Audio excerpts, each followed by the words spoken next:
أعوذ بالله من الشيطان الرجيم. بسم الله الرحمن الرحيم.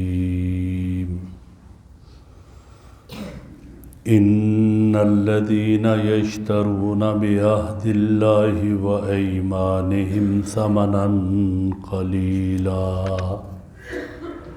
أولئك لا خلاق لهم في الأرض ولا يكلمهم الله ولا ينظر إليهم يوم القيامة ولا يزكيهم ولهم عذاب أليم.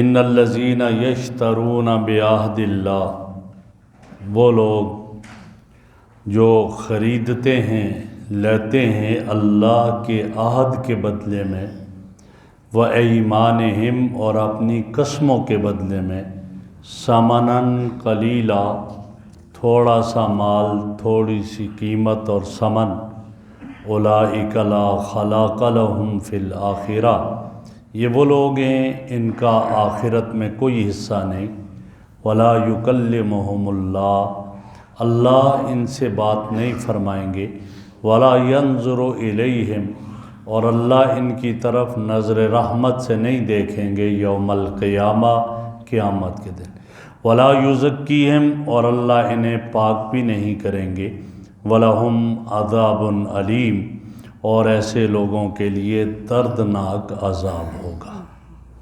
میرے محترم بزرگوں اور دوستو، اس آیت کا شان نزول بیان کیا گیا کہ نبی اکرم صلی اللہ علیہ وسلم کے زمانے میں دو آدمی تھے، ایک مسلمان تھا جس کا نام اشعث ابن قیس تھا، اور دوسرا ایک یہودی تھا۔ ان دو کا آپس میں جھگڑا ہو گیا ایک کنویں پر۔ مسلمان کا یہ دعویٰ تھا کہ یہ کنواں میرا ہے، اور اس یہودی کا دعویٰ تھا کہ یہ کنواں میرا ہے۔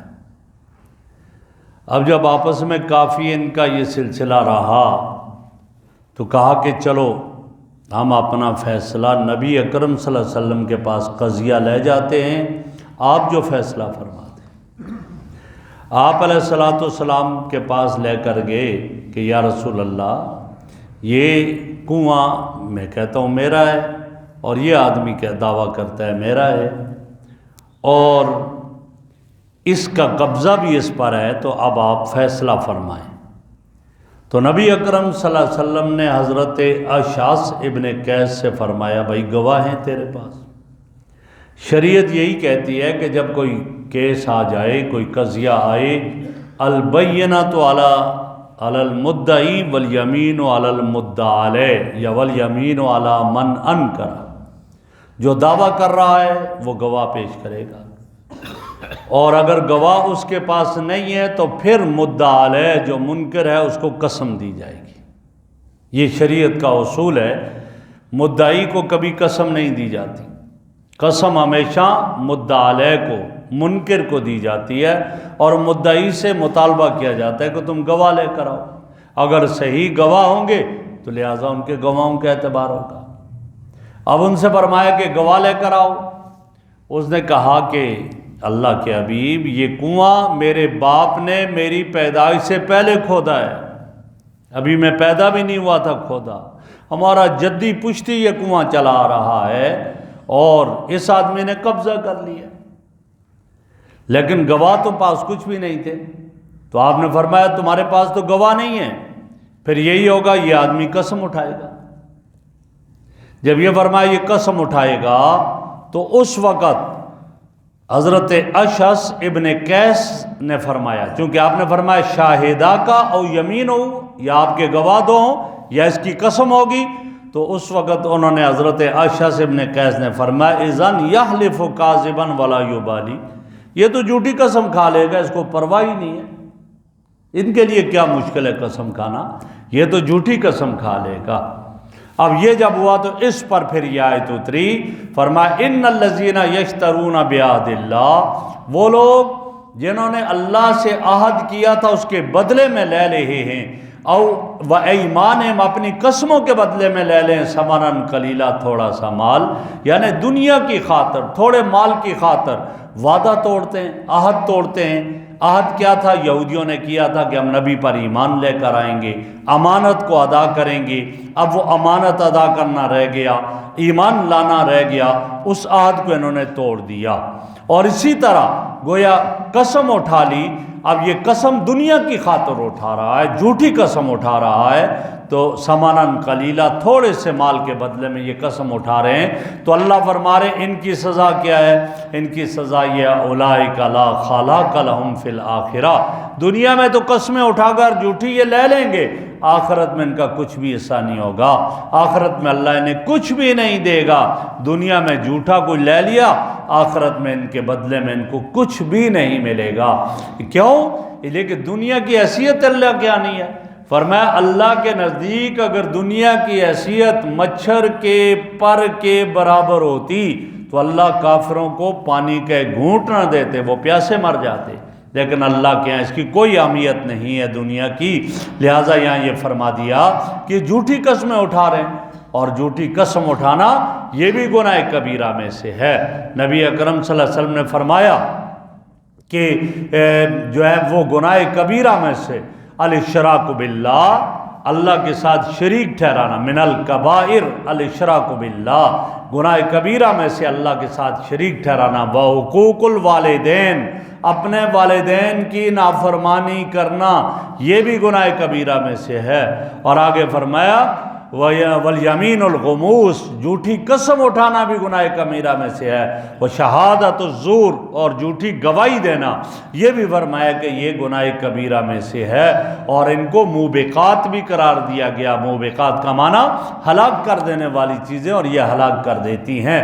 تو ایسا آدمی جو عہد کر کے توڑ دے، ایسا آدمی جو دنیا کی خاطر جھوٹی قسمیں اٹھا لے، ان کے لیے کیا حکم ہے؟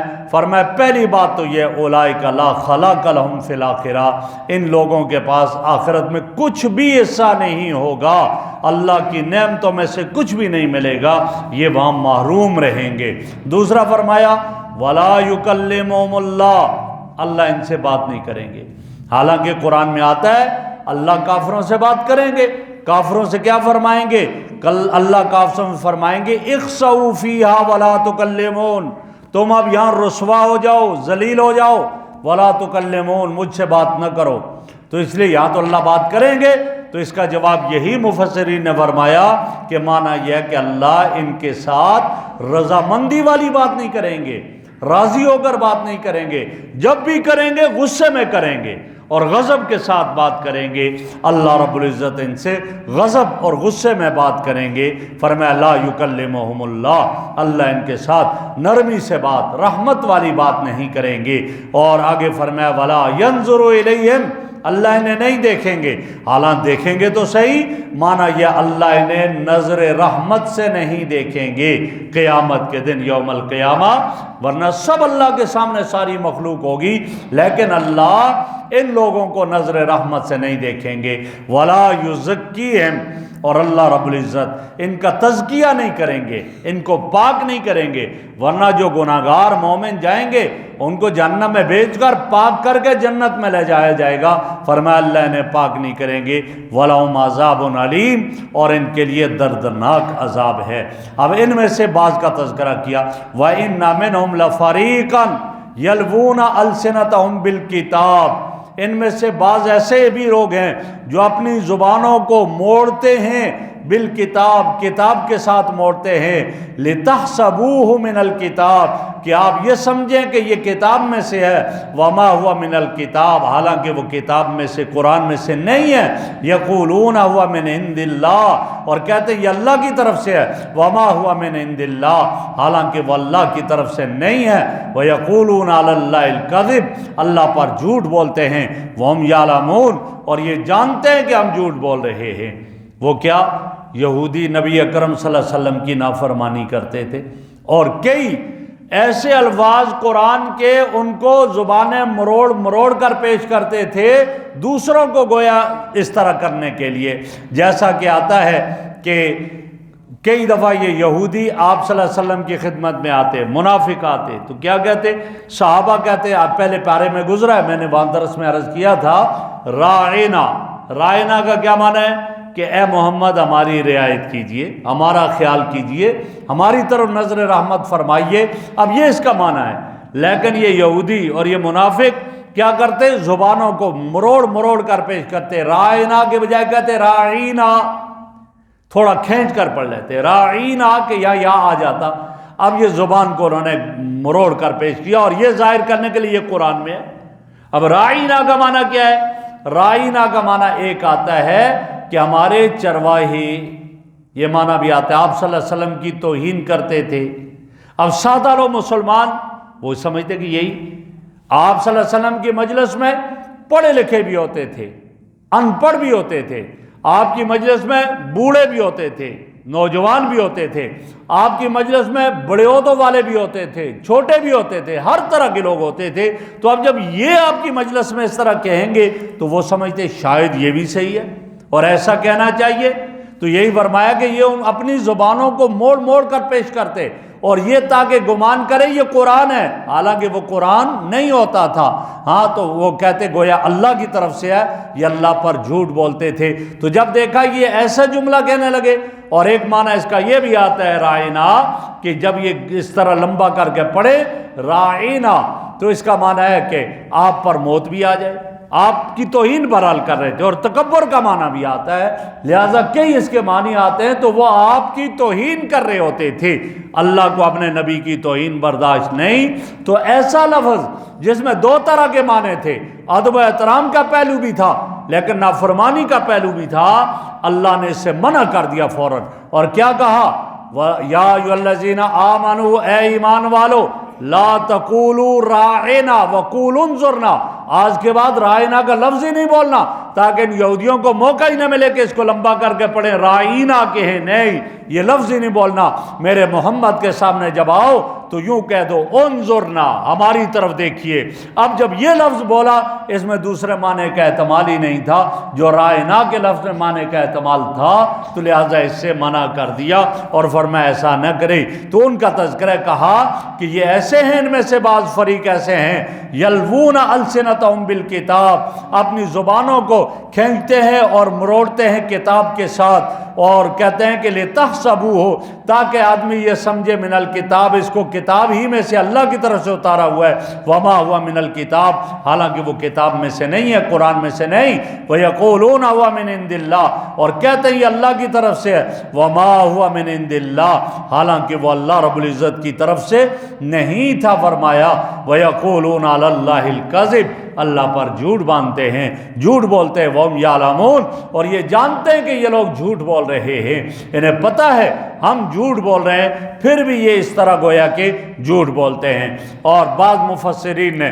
جیسے جلالین والے مفسر تفسیر جلالین کے اندر وہ لکھتے ہیں، کہتے ہیں لفریقاً سے مراد جو ہے کعب ابن اشرف ہے۔ کعب ابن اشرف یہ یہودیوں کا بڑا سردار تھا، اور یہ یہودی تھا تو اس کے پاس تورات کا ایک نسخہ یہودی لے کر آئے، یہودی تورات کا نسخہ لائے جس میں نبی اکرم صلی اللہ علیہ وسلم کی صفات اور آپ کی علامات تھی، اس کو کیا کر دیا؟ بدل دیا، جو تورات میں آئی تھی صفات اور آپ کے اوصاف بدل دیا، لہٰذا اب بنو قریظہ نے ان کی یہ لکھی ہوئی کتاب کو لے لیا، اور جب اس کو لے لیا اور اپنی کتاب میں اس کو ملا لیا اور کہا یہ تو اللہ کی طرف سے، حالانکہ وہ اللہ کی طرف سے نہیں تھا۔ فرمایا یہ جھوٹ بولتے ہیں۔ تو اس طرح یہ اس میں تحریف کرتے، کبھی تعریف لفظی کرتے کہ اپنی طرف سے کسی چیز کا کتاب الہی میں ملا دینا، یہ تحریف لفظی ہے، اور کبھی کیا کرتے اس کے حرکات اعرابیہ، اس کے اعراب کو توڑ موڑ کر پڑھنا کہ جس سے معنی بدل جائے، جیسے راہینا، اس طرح یہ کیفیت ہو جائے۔ تو اس طرح کے سلسلہ وہ کرنے لگ گئے تھے، اور اس میں گویا کہ تحریف، قرآن کے الفاظ کو بدلنے لگے، تو اللہ نے انہیں پکڑ لیا۔ تو یہاں یہی تذکرہ ہوا۔ اس چیز کا خلاصہ اس کا یہ نکلا کہ آدمی نے جو اللہ سے یاد کیا اس پر پورا اترے، جھوٹی قسمیں نہ کھائے اور نبی اکرم صلی اللہ علیہ وسلم کی سچی اتباع کرے اور قرآن کریم کے الفاظ کو بھی نہ بدلے اور قرآن کریم کے معانی میں بھی کوئی تبدل اپنی طرف سے نہ کرے۔ جو اللہ کے حبیب صلی اللہ علیہ وسلم نے اس کی تشریح کی، حضرات صحابہ نے جو اس کی تشریح کی، انہی کو اپنی زندگی میں لائے گا تو کامیاب و کامران ہوگا۔ اللہ ہمیں عمل کی توفیق دے۔